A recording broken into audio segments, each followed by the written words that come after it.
You see that whole bunch of, it looks like an island? Those trees right there, that was an island. They said that all in this area, it was like a blue blanket on each side of the river. That was blueberries. They had tons of blueberries here, all over this way, over that way. So it was just beautiful here until they did this. Look at this. Oh my gosh. It's awful, dirty, stinks. I don't think we realize how big of a problem it was until recently. They were start talking about the storage of arsenic underground, and we never knew how dangerous it was or what they were actually doing here. The arsenic that they left behind, which is stored underground, is probably the size of, it's a 10-story building, and 7 of those buildings, that's how much is stored underground. But that's a lot of arsenic. We could probably kill the whole world a few times over. They're trying to figure out what to do with it, and it is here forever, and can't seem to imagine that forever, you know. What about my goodness, our future generations is going to be left with this? And even in the beginning, when they were starting to mine the area, they've never ever consulted the people. They've never said anything to the people that this is what they're doing and this is how they're taking it out and this is what's been left behind. Only after the fact that they had left that we're starting to find these things out, and it's awful. It's never good. The giant mine at Yellowknife goes down 750 feet. There are a number of processes, all equally important, and the actual mining of the rock is only the first. The ore now starts its journey through the surface plant. It falls down into a breaker that pounds the rock down to the size of small stones. After crushing, the ore is sifted through vibrating screens, oversize being returned automatically. Finally, the ore reaches the mill and is poured into huge bins. A complicated process is required to extract the metal from the rock. From the bin, the ore is drawn through a massive ball mill where it is ground to a powder. From here, in the form of a heavy gray pulp, it is pumped to another part of the mill for chemical treatment. From the reagent floor, various reagents are introduced to start a process of separation. Beside the roaster is the Cottrell plant. 75,000 volts are used here to recover the arsenic from the roaster fumes for safe disposal. My name is Kevin O'Reilly, and I moved to Yellowknife in 1985. I was on City Council here from 1997 to 2006, and that was a period when Giant Mine went into receivership.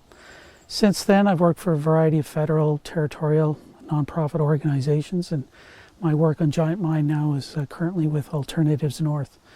Well, Giant Mine, there was mineral exploration in the area in the 1930s, but they figured there was something there. But it became an operating mine in 1948, and it was a gold roasting operation.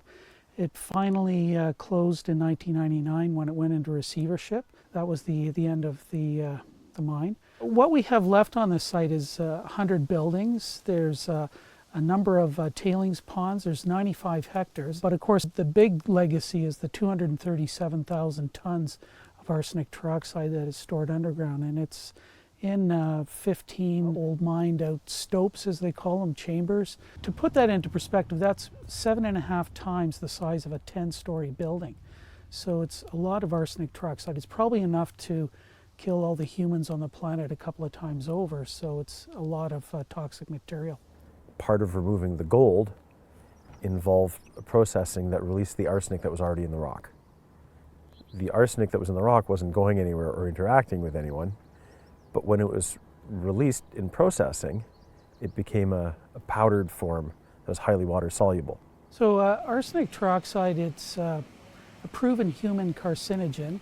It's a non-threshold carcinogen, which means any exposure is not good. And it's also highly soluble in water. We know that water is getting into the mine now and starting to dissolve away some of that arsenic trioxide that's stored underground. But the water does go down into the bottom of the mine where it's stored. It's pumped up above ground and treated. But there's certainly a lot there underground, and if there was a catastrophic release, it would not be a pretty sight. So we don't want that to ever happen.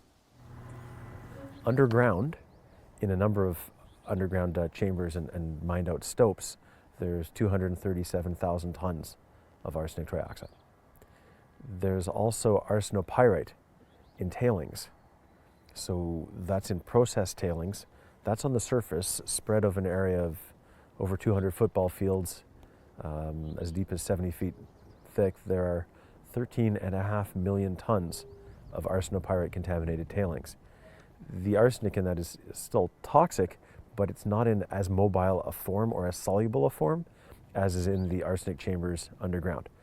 As well, between the chambers, there are several kilometers of underground workings, which have arsenic and other contaminants in them too.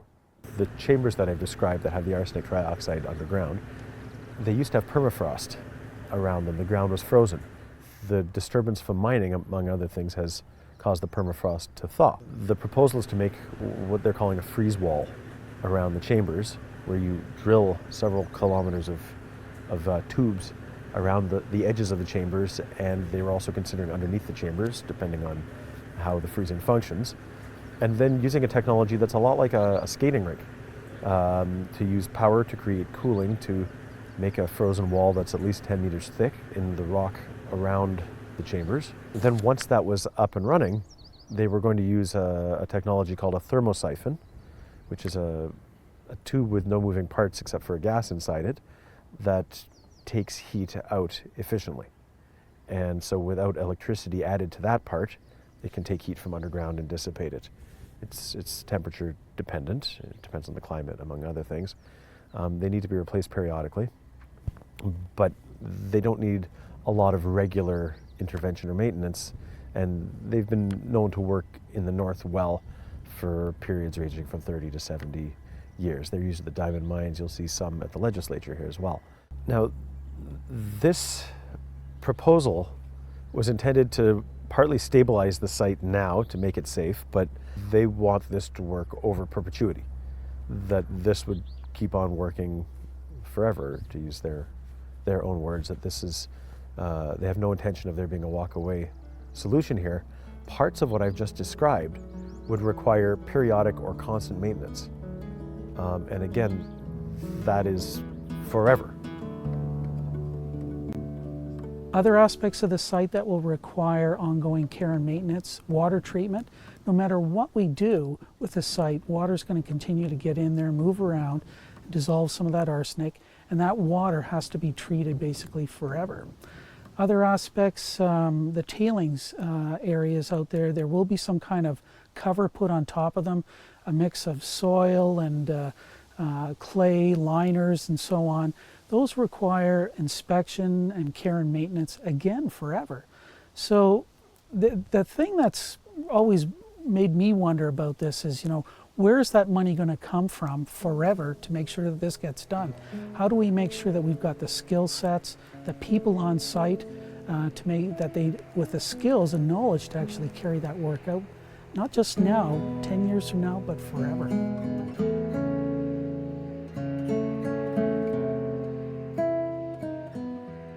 As long as I can remember my grandfather, my grandmother telling us stories, how they live off the land.